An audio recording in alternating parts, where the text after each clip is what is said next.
하나님 말씀은 사무엘하 7장 18절에서 29절까지 말씀입니다. 사무엘하 7장 18절에서 29절까지 말씀, 우리 한 절씩 교독하시고 마지막 29절은 함께 봉독합니다. 다윗 왕이 여호와 앞에 들어가 앉아서 이르되, 주 여호와여, 나는 누구이오며 내 집은 무엇이기에 나를 여기까지 이르게 하셨나이까? 이것을 오히려 적게 여기시고 또 종의 집에 있을 먼 장래일까지도 말씀하셨나이다. 주 여호와여, 이것이 사람의 법이니이다. 주 여호와는 주의 종을 아시오니 다윗이 다시 주께 무슨 말씀을 하오리까? 주의 말씀으로 말미암아 주의 뜻대로 이 모든 큰 일을 행하사 주의 종에 알게 하셨나이다. 그런즉 주 여호와여, 주는 위대하시니 이는 우리 귀로 들은 대로는 주와 같은 이가 없고 주 외에는 신이 없음이니이다. 땅에 어느 한 나라가 주의 백성 이스라엘과 같으리이까? 하나님이 가서 구속하사 자기 백성으로 삼아 주의 명성을 내시며 그들을 위하여 큰 일을, 주의 땅을 위하여 두려운 일을 애굽과 많은 나라들과 그들의 신들에게 구속하신 백성 앞에서 행하셨사오며, 주께서 주의 백성 이스라엘을 세우사 영원히 주의 백성으로 삼으셨사오니 여호와여, 주께서 그들의 하나님이 되셨나이다.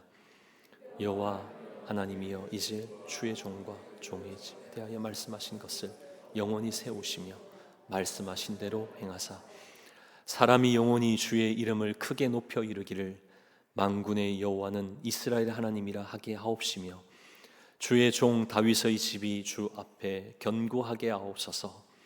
만군의 여호와 이스라엘의 하나님이여, 주의 종의 귀를 여시고 이르시기를 내가 너를 위하여 집을 세우리라 하셨으므로 주의 종이 이 기도로 주께 간구할 마음이 생겼나이다. 주 여호와여, 오직 주는 하나님이시며 주의 말씀들이 참되시니이다.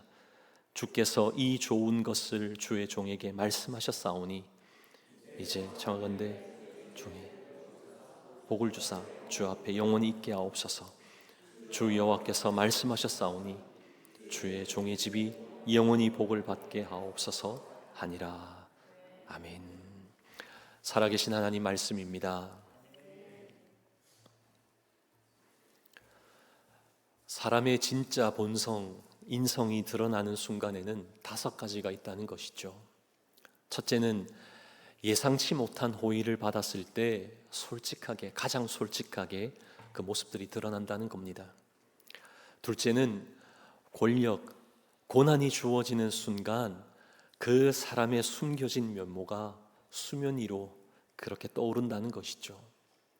셋째는 자신의 약점을 드러내 보일 때 상대방이 보이는 반응이 그 사람의 인간성을 가늠할 수 있는 그런 단서가 된다는 것이죠. 넷째는 금전, 돈과 관련된 문제, 예를 들면 공동으로 물건을 구매하고 난 이후 비용을 부담해야 될 그런 경우와 빌린 돈에 대해서 상환해야 되는 그런 상황이 생겼을 때 이 돈 앞에서 진짜 모습이 적나라하게 드러난다는 겁니다. 다섯째는 약자를 대하는 태도, 자신보다 낮은 위치에 있는 사람을 대하는 모습을 보면 그 사람의 진정한 인격을 엿볼 수 있다는 것이죠. 이렇게 세상 사람들은 여러 가지 상황과 그 위치 속에서 자신의 본성을, 자신의 그런 인성을 그냥 드러내며 그렇게 간다는 겁니다. 그런데 그렇게 살아가면서 자기에게 유리한 대로, 자기에게 편리한 대로 그 본성을, 그 인성을 그렇게 드러내며 살아간다는 것이죠. 그렇다고 해서 예수 믿는 사람들도, 그리스도인들도 그렇게 살아야 하는 겁니까? 세상 사람들처럼 자기 본성을 드러내고 자기 좋은 대로 살아도 괜찮다는 겁니까? 그렇지 않죠. 그렇게 살아서는 안 되는 겁니다. 다르게 살아가야 하는 것이죠. 특히 진짜 본성이 솔직하게 드러나는 첫 번째로 말씀드렸던 그 경우처럼 예상치 못한 호의에 대한 이 반응이 세상 사람들과는 달라도 뭔가는 달라야 한다는 겁니다. 왜 그렇습니까? 지금도 우리는 하나님으로부터 예상치 못한 은혜를 받아 누리고 있는 줄 믿습니다. 예상치 못한 폭포수와 같은 그 쏟아 부어주시는 그 축복이 이 자리, 이 예배 현장에도 있기 때문에 우리는 그 반응이 세상 사람들과 같지 않아야 한다는 것이죠. 예상치 못한 하나님의 은혜를 받아도 적나라한 그런 이기적인 본성에 끌려가는 그런 모습이어서는 안 된다는 겁니다. 우리가 예상치 못한 그런 호의를 받을 때나 생각지도 못한 뜻밖의 선물을 받았을 때 여러분 어떠셨습니까? 받을 만하기에 받았지 뭐, 그렇게 생각하십니까? 당연한 것 아니냐고 혹시 그렇게 여기십니까? 한 분도 그렇지 않을 것이라고 생각합니다. 오히려 나 같은 사람이 뭔데 이렇게까지 하냐고 이렇게 감격하면서 감사하지 않습니까? 이 모습이 감사와 감격으로 살아가야 할 모습이 바로 그리스도인의 참모습이라는 것이죠. 오늘 말씀에 등장하는 다윗도 이렇게 살았습니다. 다윗도 감사와 감격으로 늘 하나님 앞에 나아가는 그런 삶을 살았던 것이죠. 다윗의 마음에 늘 감사와 감격의 그런 마음이 있었기에 하나님을 위한 그 성전을 건축하고자 하는 그런 마음이 있었죠. 그런데 우리 하나님은 어떠셨습니까? 그것을 원하지 않으셨습니다. 원하지 않으셨지만 그러나 대신 우리 하나님은 나단 선지자를 통해서 다윗에게 어떤 말씀을 하십니까? 나단 선지자를 통해서 하나님의 약속을, 하나님의 계획을 다윗에게 말씀해 주시잖아요. 그 내용이 우리가 함께 읽진 않았지만 사무엘하 7장 8절에서 16절에 잘 나옵니다. 그 약속을 보면 8절에 내 백성 이스라엘의 주권자로 삼고, 또 9절에서는 네 이름을 위대하게 만들어 주리라. 또 뭐라고 약속하죠? 11절에 보면 너를 모든 원수에게서 벗어나 편히 쉬게 하리라. 또 12절에서는 그의 나라 네 후손들의 나라를 견고하게 하리라. 마지막 16절에서는요, 네 집과 네 나라가 내 앞에서 영원히 보존되고 내 왕위가 영원히 견고하리라. 하나님께서 나단 선지자를 통해서 다윗에게 이런 약속하고 계신다는 겁니다. 이 말씀들 하나같이 다윗에게는 어떻게 느껴졌을까요? 그야말로 과분한 은혜가 아닙니까? 그야말로 감당할 수 없는 축복이 아닙니까? 생각지도 못한 뜻밖의 크고 놀라운 선물이었고 하나님의 엄청난 호의였다는 겁니다. 이런 예상치 못한 은혜를, 이런 호의를, 이런 약속의 말씀을 받은 다윗은 어떤 반응을 보였습니까? 다윗은 감격과 감사로 주의 장막에 나아가 기도했다는 것이죠. 주의 장막에 나가 기도했던 이 내용이 오늘 본문의 말씀입니다. 18절 말씀 우리 다시 한번 봉독할까요? 다윗 왕이 여호와 앞에 들어가 앉아서 이르되 주 여호와여 나는 누구이오며 내 집은 무엇이기에 나를 여기까지 이르게 하셨나이까. 아멘. 이 18절 말씀을 좀 현실감 있게 바꾸면 이런 말입니다. 나 같은 게 뭐라고 이렇게 하나님 대우해 주십니까? 이 고백을 지금 어디에서 하고 있다는 겁니까? 주의 장막, 여호와 앞에 들어가 앉아서 여호와의 장막, 하나님 앞에 나아가 기도하는 가운데 그가 고백했던 바가 나 같은 게 도대체 뭐라고, 이런 감격 속에 하나님께 아뢰므로 나아갔다는 겁니다. 그뿐만이 아니죠.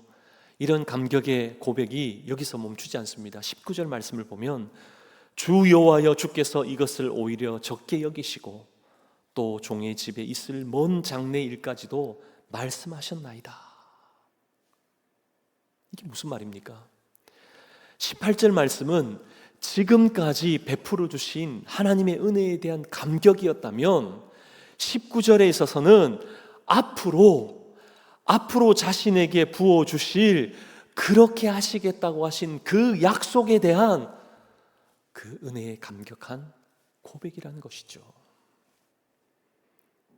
하나님께서 지금까지 벅찰 정도 그런 엄청난 은혜를 쏟아 부어주셨는데 그것이 적다라고 여기시고 미래에까지 약속해 주시니, 미래까지 책임져 주시겠다라고 약속해 주시니 정말 몸둘 바를 모르겠습니다.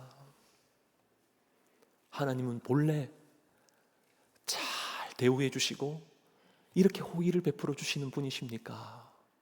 이 마음을 지금 다윗이 하나님 전에 나아가, 하나님 앞에 나아가 고백하고 있는 것이죠. 계속해서 말씀을 쭉 보시면 20절에서 29절까지의 말씀을 보면 다윗은 감사와 감격을 넘어 찬양과 기도의 자리에까지, 깊은 기도의 자리까지, 말씀을 붙잡고 부르짖는 그런 기도의 자리까지 나아갔던 것을 우리는 분명 보게 되는 것이죠. 예상치 못했던 하나님의 약속이 무엇입니까? 안정과 번영과 후손에 대한 그런 축복이지 않습니까? 그 엄청난 축복을 받고 보니 그는 감격하고 감사해서 그냥 있을 수 없어서 찬양하고 더 깊이 하나님께 그 말씀 부여잡고 하나님과의 만남의 시간을 가졌다는 겁니다. 여러분, 참으로 닮고 싶고 본받고 싶은 그런 모습 아닙니까? 하지만 우리는 어떻습니까? 은혜와 축복을 받으면 그냥 별 반응 없이 하나님 땡큐 그냥 이러고 지나가지 않습니까? 그냥 인사치레를 하는 그런 모습이 우리의 모습은 아닙니까? 그냥 무덤덤하게 그냥 받은 것에 대해서 그냥 지나쳐 버리지는 않습니까? 또 기도할 때는 어떻습니까? 우리의 기도 안에 전심을 담아서 하나님의 영광을 구하는 그런 기도가 대부분인가요? 아니면 우리의 필요를, 우리가 원하는 것을 구하기에 급급합니까? 우리의 생각대로 되기를 원해서 구하기에 급급한 우리의 모습 아닙니까?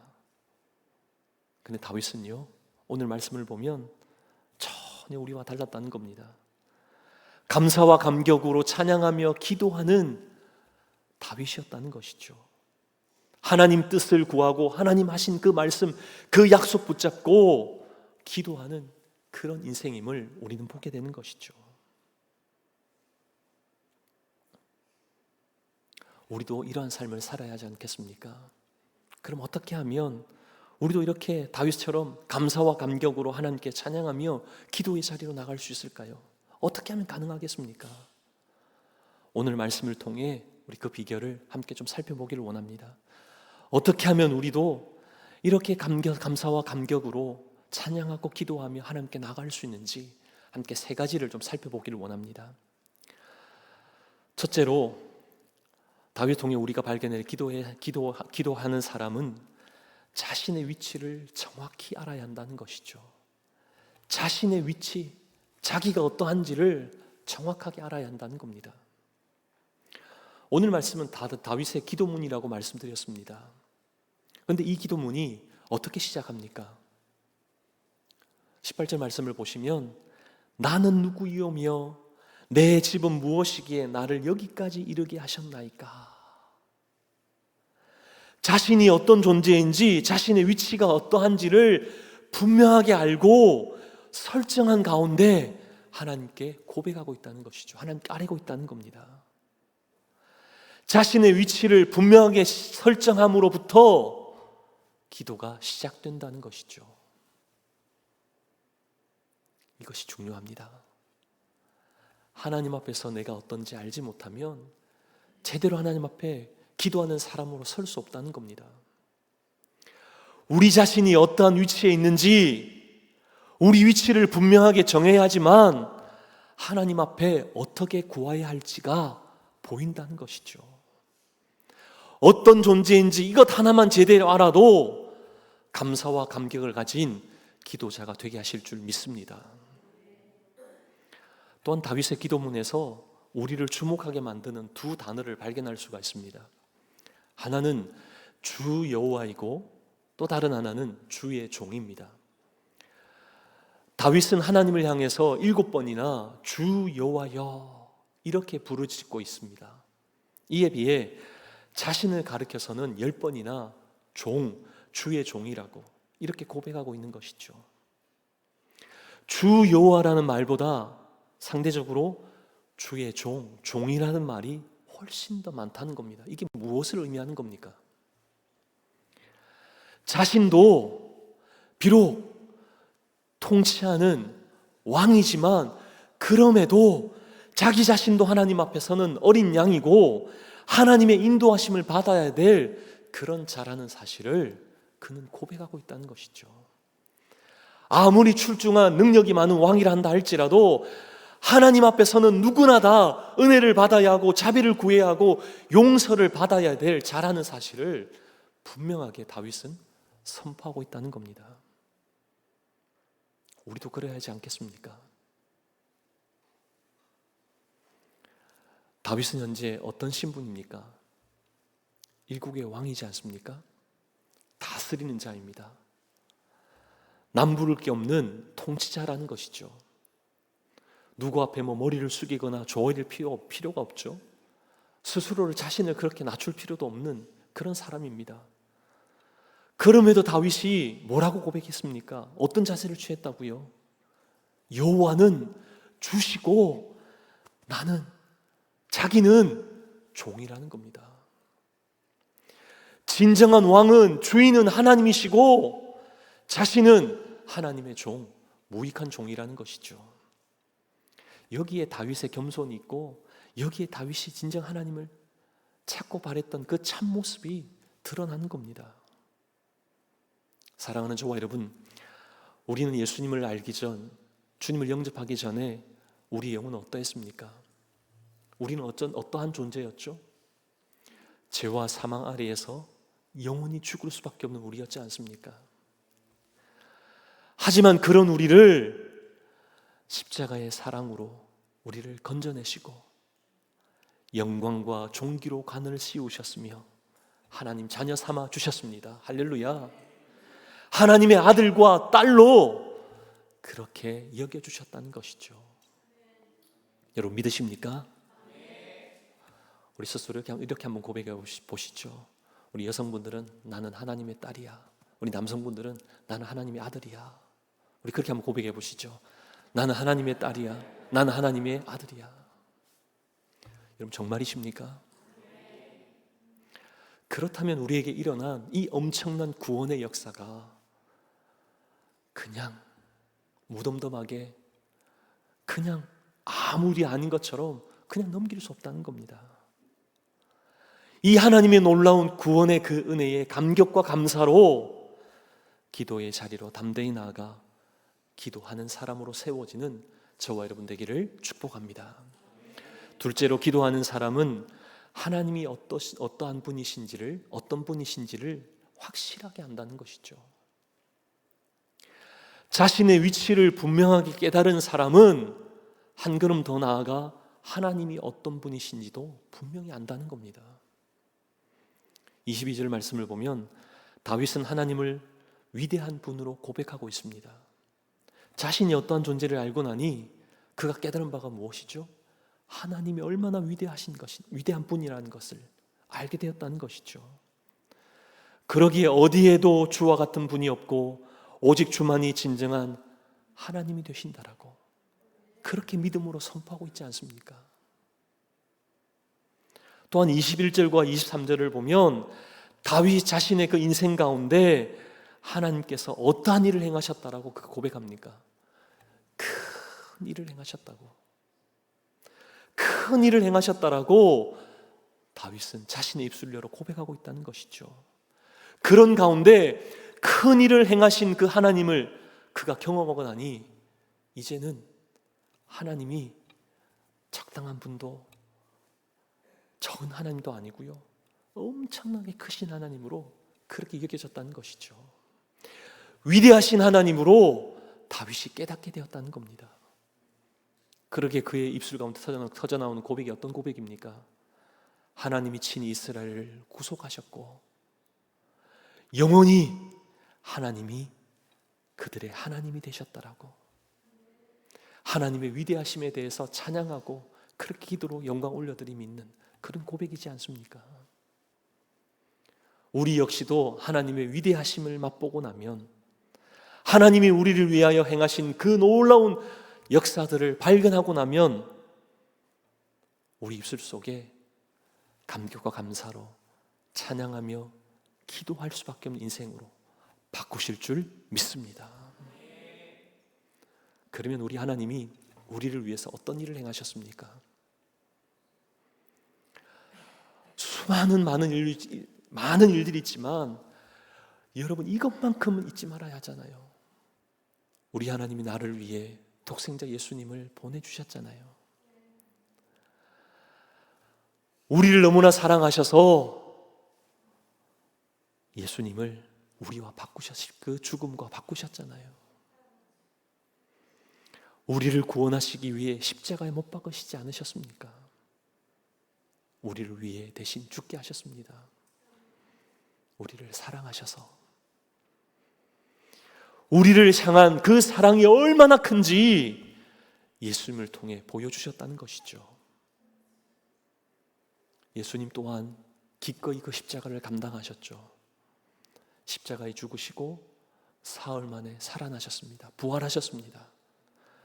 그러신 가운데 우리를 향한 하나님의 사랑을 확증해 주셨다는 겁니다. 할렐루야.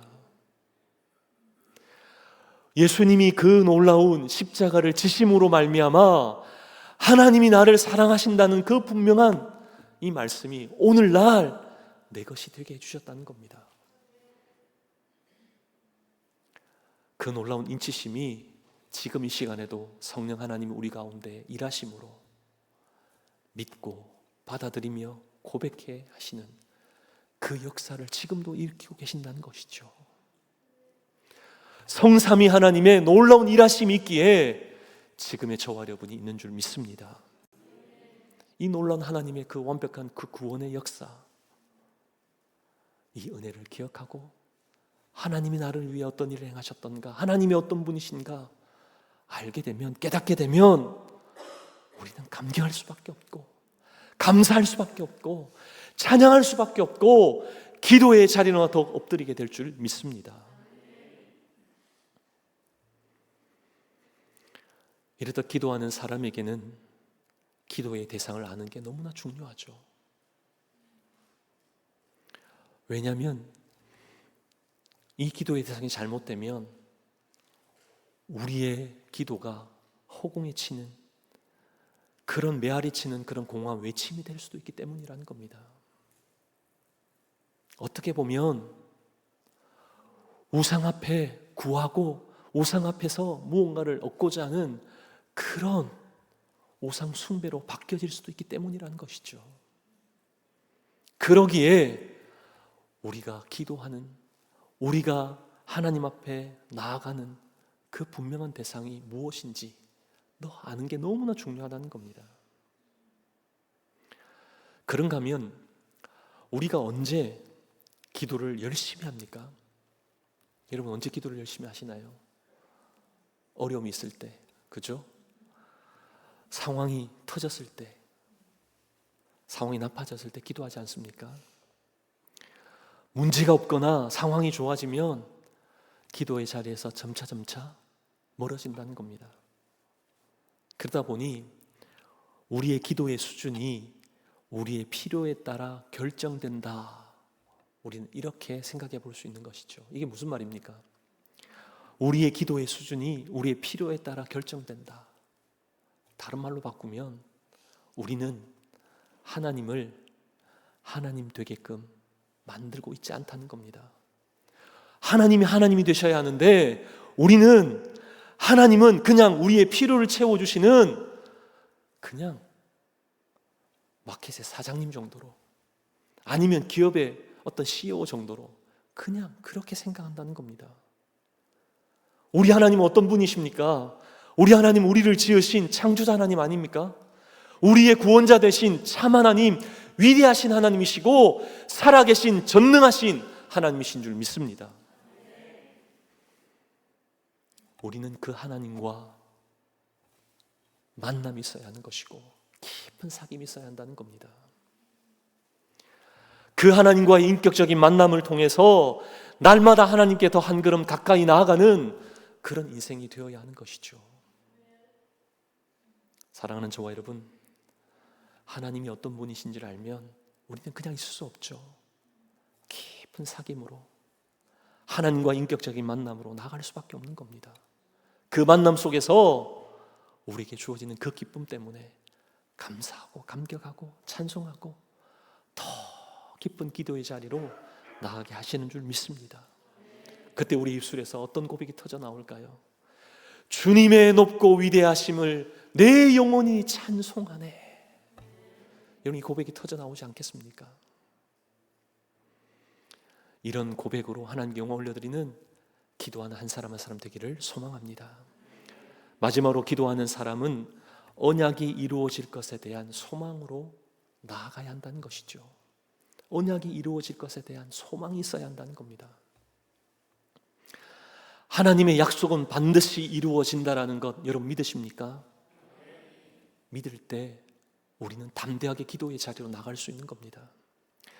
25절 말씀을 보면 이제 주의 종과 종의 집에 대하여 말씀하신 것을 영원히 세우셨사오니 말씀하신 대로 행하사. 또 27절을 보면 내가 하나님이 너희를 위하여 집을 세우라고 하셨으므로 주의 종이 이 기도로 주께 간구할 마음이 생겼나이다. 그뿐만이 아니죠. 28절을 보면 주 여호와여 오직 주는 하나님이시며 주의 말씀들이 참되시니이다. 한결같이 지금 다윗이 무엇을 고백하고 있습니까? 하나님의 말씀은 반드시 우리에게 이루어질 줄 믿습니다. 그 말씀 붙잡고 기도하고 있잖아요.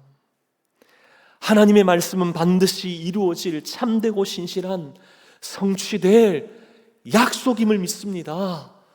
그 고백으로 나아가고 있는 것이죠. 그런가 하면 28절과 29절에 보면 반복하는 두 단어가 나옵니다. 말씀하셨사오니, 이 단어가 두 번이나 반복되고 있다는 것이죠. 이것은 하나님이 말씀하셨잖아요. 하나님 말씀 그것 붙잡고 기도하고 있는 겁니다. 하나님 말씀하셨사오니, 하나님 말씀하셨죠. 말씀하셨다면 응답해 주세요. 계속해서 오늘 마지막 29절 뭐라고 고백합니까? 종의 집에 복을 주사 주 앞에 영원히 있게 하옵소서. 이 고백 또한 이미 오늘 읽지 않았지만 우리 나단 선지자를 통해서 하나님이 약속하신 약속이잖아요. 종의 집을 영원히 있게 하겠다라고. 이것은 다윗이 지어낸 그런 자신의 마음에 있는 바람을 아뢰는 것 아닙니다. 희망사항을 하나님께 아뢰는 것 아니죠. 이미 나단 선지자를 통해 받은 그 말씀 붙잡고 그는 구구절절히 하나님 앞에 그 약속 그거 하나만 붙잡고 성취될 그 언약 그거 하나 붙잡고 하나님께 기도하고 있다는 겁니다. 여기에서 우리에게 기도의 중요한 모습, 중요한 태도 한 가지를 볼 수 있죠. 그것이 무엇입니까? 하나님이 가장 기뻐하시는 기도는 다른 것 아닙니다. 약속 붙잡고 기도하는 그 사람을 하나님 기뻐하신다는 겁니다. 하나님 말씀 붙잡고 기도하는 그 사람의 기도는 하나님이 결코 외면치 않으신다는 것이죠. 반드시 응답하신다는 겁니다. 다윗이 하나님의 약속의 말씀을 붙잡았다는 것은 하나님의 뜻대로 되기를 원합니다. 그 의미도 이 속에 담겨져 있는 것이죠. 결코 자신의 뜻이 아니라 하나님의 말씀 되기를 원한다는 그 고백이 바로 하나님의 뜻대로 되기를 원합니다. 그 고백이라는 것이죠. 이러한 모습이 바로 기도할 마음이 생기게 만드는 것이고 기도할 힘이 생기게 된다는 겁니다. 사랑하는 저와 여러분, 우리 다윗처럼 이렇게 한번 기도해 보아야 하지 않을까요? 이렇게 기도함으로 하나님이 우리의 삶에 어떻게 응답하실지 한번 경험해 보셔야 하지 않겠습니까? 하나님 뜻대로 살아가는 삶이 어떤지 한번 세상 사람들에게 드러내 보여야 하지 않겠습니까? 하나님의 말씀, 그 말씀 바로 하나님 뜻이잖아요. 그 말씀대로 이루신다는 것은 그 뜻대로 살게 하심을 드러내 보여주신다는 것이죠. 이 약속의 말씀을 믿고 거침없이 우리의 믿음의 여정을 살아낼 수 있는 저와 여러분 되기를 간절히 소망합니다. 우리는 이 세상을 살아가면서 수많은 계획을 세웁니다. 수많은 계획을 가지고 있죠. 근데 그 중에서는 예상대로 되는 일도 있습니다. 근데 전혀 뜻밖의 상황으로 펼쳐지는 것들도 너무나 많죠. 또 반대로 너무나 이렇게 엉키는 경우도 많습니다. 다윗에게 있어서도 이런 상황이 펼쳐졌죠. 성전을 건축한다라고 하는 것, 다윗의 마음에는 희망사항이었고 바람이었습니다. 또 이 건축을 위해서 나름대로 다윗 잘 준비해 왔습니다. 건축 재료도 준비하고요, 열심히 그 준비할 모든 것들을 잘 준비했습니다. 그런데 어떤 일이 펼쳐졌습니까? 어떤 일이 벌어졌죠? 나단의 동의를 얻으려고 하는 그 순간, 지금까지는 모든 것이 계획대로 잘 되어 왔는데 나단이 하나님의 뜻을 구하고 하나님의 뜻을 선포하는 그 순간, 다윗은요 엄청난 충격이었을 겁니다. 당연히 이것은 하나님이 기뻐하시는 일이겠지. 하나님 성전 짓는 것 기뻐하시지 않는 일입니까? 기뻐하시는 일이에요. 그러기에 당연한 것으로 여기고 행했지만 청정병력 같은 그런 나단으로부터 소식을 듣습니다. 성전을 짓지 말라. 날벼락이잖아요. 예상치 못한 그런 방향이잖아요. 하나님이 당연히 허락하실 줄 알았는데 반대하신 거잖아요. 다윗의 계획이 완전히 틀어진 겁니다. 그런데 놀랍게도 하나님은 여기에만 머무지 않으셨습니다. 하나님의 반대가 반대로 머무는 것이 아니라 다윗에게는요 나단의 입술을 통해 그것보다 훨씬 더 엄청난 축복을 약속해 주신 줄 믿습니다. 그 약속을 다윗이 오늘 받고 하나님께 고스란하게 그 약속대로 하나님 나와 기도하며 아뢰는 겁니다. 우리 이런 인생 살아야 하지 않겠습니까? 어떻게 보면 우리의 인생 잘 걸어가는 그 걸음 속에, 걸음 가운데 하나님이 막으시는 경우도 있다는 겁니다. 여러분 한번 곰곰이 한번 생각해 보십시오. 잘 세운 계획, 잘하고 있다고 생각하는데 우리 하나님 막으신 경우 없습니까? 우리의 계획대로 최선을 다해 살아가는 가운데 하나님이 어느 순간 그 방향을 트신 적은 없습니까? 모든 것이 숲으로 돌아가게 만들게 하신 적은 없습니까? 이런 일이 우리에게 일어나면 이것이 우리에게는 불행이겠습니까? 꼭 그렇지만 않다는 겁니다. 우리의 계획대로 되느냐 안 되느냐, 그것보다 더 중요한 것은 하나님이 지금도 나를 어떻게 생각하시는가, 나를 향한 하나님의 계획이 어떠한가, 이게 너무나 중요하다는 겁니다. 너무나 놀랍게도 하나님은 우리를 지금도 여전히 사랑으로 대하고 계신 줄 믿습니다. 지금도 여전히 우리 하나님은 우리를 포기하지 않으시고 하나님이 우리를 향한 계획을 가지고 계시는 줄 믿습니다. 우리의 생각, 우리의 방법, 우리의 방향이 아니라 하나님의 뜻, 하나님의 계획을 하나님이 우리의 삶 속에 실현시키시기를 원하신다는 것이죠. 물론 우리는 그 사랑, 그 계획 완전히 다 알 수도 없습니다. 그러나 분명한 것은 그럼에도 불구하고 친히 우리를 돌보시고 우리를 이끄신다는 것이죠. 그러기에 우리는 감격할 수 있고 감사할 수 있고 온전히 찬양할 수 있고 하나님이 원하시는 기도의 자리로 나갈 수 있다는 겁니다. 사랑하는 저와 여러분 하나님 앞에서 어떤 사람들입니까? 저는 이렇게 고백하고 싶습니다. 저와 여러분 하나님 앞에서 특별한 사람들입니다. 특별한 존재입니다. 왜 우리가 특별하죠? 우리 스스로가 특별하다고 생각하기에, 우리 자체가 그냥 귀하기에 그런 겁니까? 결코 그렇지 않죠. 특별함은 다름에서부터 시작됩니다. 다른 사람들이 가지지 못한 것을 가졌을 때 특별함이 생기는 것이죠. 우리에게 있는 다른 사람들, 세상 사람들이 소유하지 못한 그 다른 것이 무엇입니까? 다른 사람들이 가지지 못한 그것이 무엇입니까?